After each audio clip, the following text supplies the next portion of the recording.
नमस्कार दोस्तों, मैं अनिल कुमार सहायक आचार्य राजनीति विज्ञान। आज की इस वीडियो के माध्यम से हम बीए फाइनल ईयर के सिलेबस के अकॉर्डिंग अरस्तु के नागरिकता संबंधी विचारों का अध्ययन करेंगे। अब अरस्तु की नागरिकता संबंधी जो विचार हैं उसमें उनकी विशेषताएं, गुण व प्रमुख जो आलोचनाएं हैं उनका अध्ययन करेंगे। तो सबसे पहली बात आती है कि अरस्तु के नागरिकता संबंधी जो विचार हैं वो उनकी कौन सी पुस्तक में वर्णित है। तो ये विचार उनकी पॉलिटिक्स पुस्तक, जो कि काफ़ी फेमस है, प्रसिद्ध है, उस पुस्तक में दिए गए हैं। राज्य संबंधी और नागरिकता संबंधी दोनों विचार इसी पुस्तक में दिए गए हैं। इसके पूर्व के वीडियो में मैंने बताया था 8 भाग हैं पॉलिटिक्स के, और उसी में नागरिकता संबंधी और राज्य संबंधी विचारों का प्रतिपादन किया गया है। अरस्तु के अनुसार नागरिकता का निर्धारण जन्म, निवास स्थान या कानूनी अधिकारों से नहीं होता।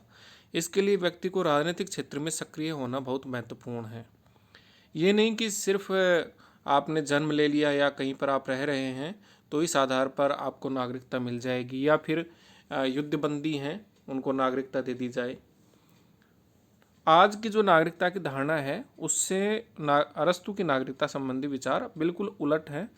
आप जब भी किसी विद्वान को पढ़ें, राजनीतिक विद्वान को पढ़ें, तो तत्कालीन परिस्थितियों का अवश्य ध्यान रहे, आपको उनकी जानकारी ले लें, पुस्तक में पढ़ लें, ताकि उस समय की परिस्थितियों के हिसाब से वो विचार फिर आपको कुछ समझ में आए, आपको प्रासंगिक लगे। हालांकि आलोचनाएं होती हैं, हर विचार की आलोचना होती है, लेकिन उस समय की परिस्थिति को आप देख लेते हैं तो कुछ ना कुछ उसमें प्रासंगिकता अवश्य नजर आती है। अगला बिंदु है कि वह व्यक्ति नागरिक है जो स्थायी रूप से न्याय के प्रशासन में तथा राजकीय पदों को ग्रहण करने की प्रक्रिया में भाग लेता है। अर्थात न्याय संबंधी या विधि निर्माण संबंधी कार्यों में भाग लेने वाला व्यक्ति ही नागरिक होता है। तो वर्तमान समय में जो जन्म के आधार पर, निवास के आधार पर या पंजीकरण के आधार पर जो नागरिकता मिलती है हमारे देश में, वैसा सिस्टम अरस्तु के नागरिकता संबंधी विचारों में देखने को नहीं मिलता है। तो इसमें क्या है नागरिकता संबंधी विचारों में कि सबसे पहली बात आती है पॉलिटिक्स नामक पुस्तक में दिए गए हैं, और इसमें नागरिकता के संबंध में कोई स्पष्ट परिभाषा आप देखें, निश्चित परिभाषा देखें, तो वो आपको नहीं मिलेगी। राज्य की परिभाषा,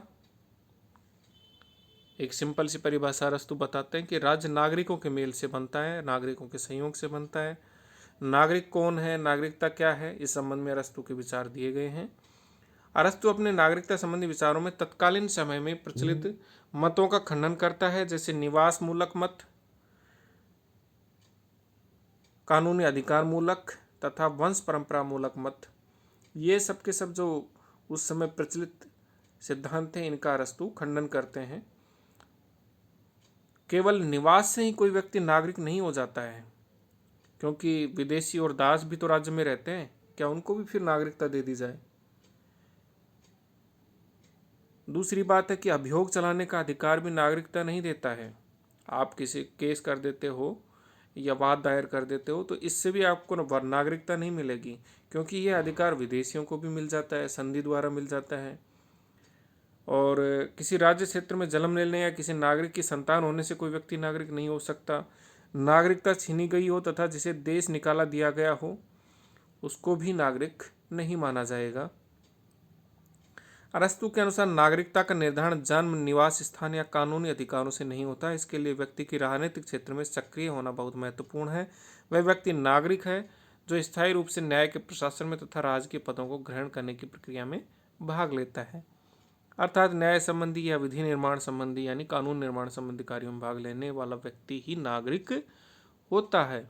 जो व्यक्ति प्रशासन में, न्याय संबंधी कार्यों में या राजनीतिक कार्यों में भाग लेता है, सिर्फ उसी को नागरिकता देने की बात अरस्तु महोदय करते हैं। नागरिकता के संबंध में अरस्तु के विचार वर्तमान से बिल्कुल भिन्न हैं, उलट हैं, विपरीत हैं। यह वर्तमान नागरिकता के सिद्धांत की अपेक्षा बहुत अधिक संकुचित धारणा है अरस्तु की। उसका नागरिक वर्तमान समय के नागरिक की तरह मात्र मतदाता ही नहीं बल्कि राज्य के शासन कार्यों में भाग लेने वाला सक्रिय भागीदार भागीदारी निभाने वाला व्यक्ति है। प्लेटो की भांति अरस्तु भी नागरिकता को सीमित करने के पक्ष में है। साथ ही शासन कार्य को वह बुद्धि, विवेक तथा नैतिक शक्ति धारक व्यक्तियों के लिए उपयुक्त मानता है। इसी कारण वह सभी व्यक्तियों को नागरिकता के योग्य नहीं मानता। अब नागरिकता से वंचित किस किस को किया जाए, वो ये बताता है कि बच्चों को, बुजुर्गों को, महिलाओं को, दासों को, विदेशियों को और बिना संपत्ति वाले व्यक्तियों को नागरिकता नहीं देनी चाहिए। जो अरस्तु का विचार है नागरिकता संबंधी विचार, इसको अवकाश और क्षमता का सिद्धांत भी कहते हैं। इसको छात्रों ध्यान रखना बहुत इम्पोर्टेंट है। अरस्तु के नागरिकता संबंधी सिद्धांत को अवकाश और क्षमता का सिद्धांत भी कहते हैं। 2 नंबर का सवाल भी आ सकता है, प्रतियोगी परीक्षाओं में भी खूब पूछा जाता है कि अवकाश और क्षमता का सिद्धांत किसे कहते हैं। तो यह अरस्तु का नागरिकता सिद्धांत है, उसी को अवकाश और क्षमता का सिद्धांत भी कहते हैं। ये क्या सिद्धांत है? इसका तात्पर्य यह है मित्रों कि जिस व्यक्ति के पास अवकाश होता है, समय होता है और जिसके पास क्षमता होती है, उसी को नागरिकता दी जानी चाहिए, ताकि वह राज्य से संबंधित जो भी न्याय संबंधी कार्य हैं या प्रशासन संबंधी कार्य हैं या विधि निर्माण संबंधी कार्य हैं, कानून निर्माण संबंधी कार्य हैं, उनमें वो भाग ले सके। अब जो बच्चे हैं, बूढ़े हैं, दास हैं, तो या फिर संपत्ति विहीन है, उनके पास इतना समय नहीं होता, अवकाश नहीं होता और साथ ही उनमें क्षमता भी नहीं होती वो राज्य संबंधी कार्यों में भाग ले सके, इसलिए उनको नागरिकता से वंचित कर देता है अरस्तु। तो इसमें पहला बिंदु आप देख सकते हैं, नागरिकता से वंचित किस किस तरह के व्यक्तियों को किया गया है। नंबर 1 है, स्त्रियों, दासों तथा बच्चों को नागरिकता नहीं प्राप्त होनी चाहिए क्योंकि इनकी बौद्धिक क्षमता निम्न स्तर की होती है। यहाँ महिलाओं के साथ भेदभाव करते हैं अरस्तु महोदय। वो कहते हैं कि महिलाओं का जो बौद्धिक स्तर है वह न्यून होता है, इसलिए उनको नागरिकता नहीं दी जानी चाहिए। नंबर 2 है, श्रमिक वर्ग भी नागरिकता के योग्य नहीं है, उसके पास नागरिक के गुण विकसित करने का समय नहीं होता। नंबर 3, वृद्ध व्यक्तियों को नागरिकता प्राप्त नहीं होनी चाहिए क्योंकि यह राज्य के प्रति अपने जो जिम्मेदारी हैं, उत्तरदायित्व हैं, उनको पूरी करने की स्थिति में नहीं होते हैं। नंबर 4 है, संपत्ति विहीन व्यक्तियों को, ये गलत टाइप हो गया मित्रों, क्षमा चाहूँगा, संपत्ति से विहीन यानी जिनके पास संपत्ति नहीं है, ऐसे व्यक्तियों को भी नागरिकता नहीं देनी चाहिए क्योंकि ऐसे लोगों की राज्य के जो कार्य हैं उनमें कोई रुचि नहीं होती है। ऐसे व्यक्ति सबसे पहले संपत्ति अर्जन करना चाहते हैं ताकि उनकी दैनिक आवश्यकताओं या ज़रूरतों को पूरा किया जा सके। तो ये श्रेणियां हैं जिनको अरस्तु महोदय नागरिकता से वंचित करते हैं। नागरिकता के गुणों की चर्चा करते हुए अरस्तु कहते हैं कि अच्छे नागरिक के गुण नगर राज्य तथा संविधान के अनुरूप निर्धारित किए जा सकते हैं। समुदाय के साथ ही नागरिकों के सामाजिक, आर्थिक, राजनीतिक तथा नैतिक व सभी दृष्टियों से विकास और उद्धार करने का लक्ष्य निर्धारित करना श्रेष्ठ नागरिक के गुण हैं। कुल मिलाकर नागरिक पूर्ण सद्गुणों से युक्त होकर सभी अपनी क्षमता अनुसार निश्चित कार्यों को निष्ठापूर्वक ढंग से संपादित या संपन्न करें। अब आती है आलोचना। अरस्तु के नागरिकता संबंधी सिद्धांत की आलोचना क्या है? तो नंबर 1 है, नागरिकता संबंधी धारणा अत्यंत सीमित और संकुचित है। जनसंख्या के बहुत बड़े भाग को वह नागरिकता से वंचित कर देता है, जैसे बच्चे हैं, बूढ़े हैं, वृद्ध हैं और स्त्री हैं, दास हैं, संपत्ति विहीन है। ऐसे लोगों को वह नागरिकता देने से वंचित कर देता है, तो समाज का एक बड़ा भाग तो नागरिक बन ही नहीं पाएगा।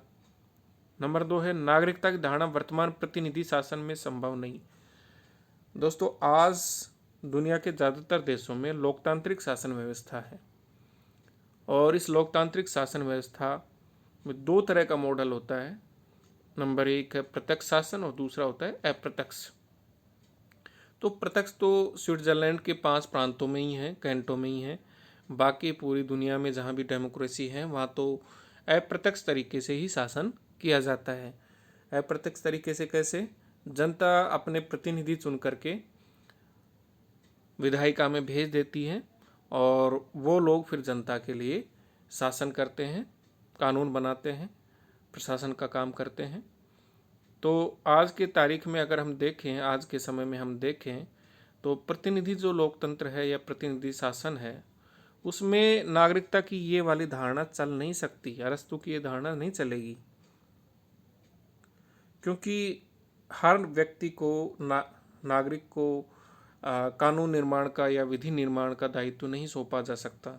लोकतंत्र का जो अप्रत्यक्ष तरीका है या प्रतिनिधि शासन है, उसमें तो कानून निर्माण का कार्य या विधि निर्माण का कार्य जनता द्वारा चुने हुए प्रतिनिधि करते हैं। आपके जो विधायक हैं, आपके जो सांसद हैं, वो आपके लिए कानूनों के निर्माण में सहायता करते हैं। वो मिलकर के आपस में मिलकर के कानून का निर्माण करते हैं। जनता की प्रत्यक्ष तौर पर कानून निर्माण में कोई भूमिका नहीं होती। जबकि अरस्तू कहते हैं कि उसी को नागरिकता दो, उसी व्यक्ति को नागरिकता दो जो कानून निर्माण में सहायता करे। तो उस समय छोटे छोटे नगर राज्य हुआ करते थे जिसमें हजारों में जनसंख्या होती थी।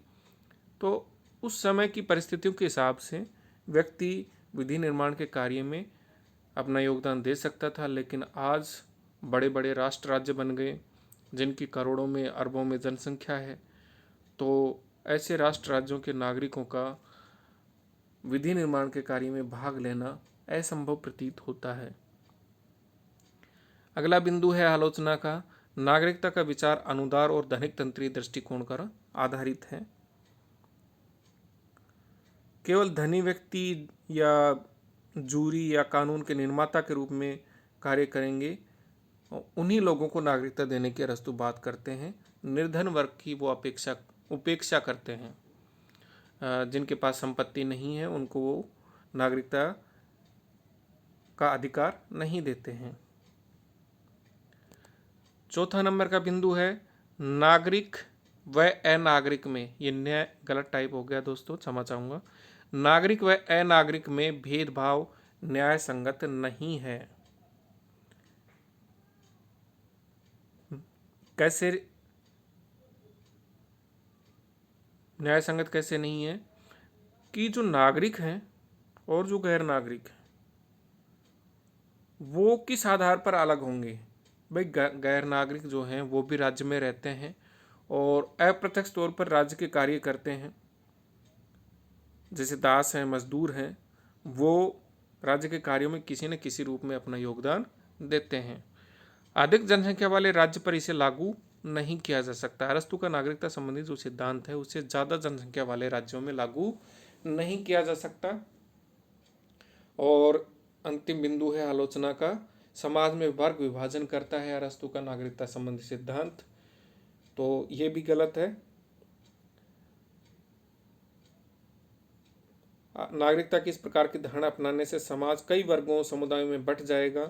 ऐसे में राज्य में शांति व्यवस्था, एकता व सामंजस्य स्थापित नहीं हो पाएगा। इसलिए ये सिद्धांत अव्यवहारिक है, अप्रासंगिक है।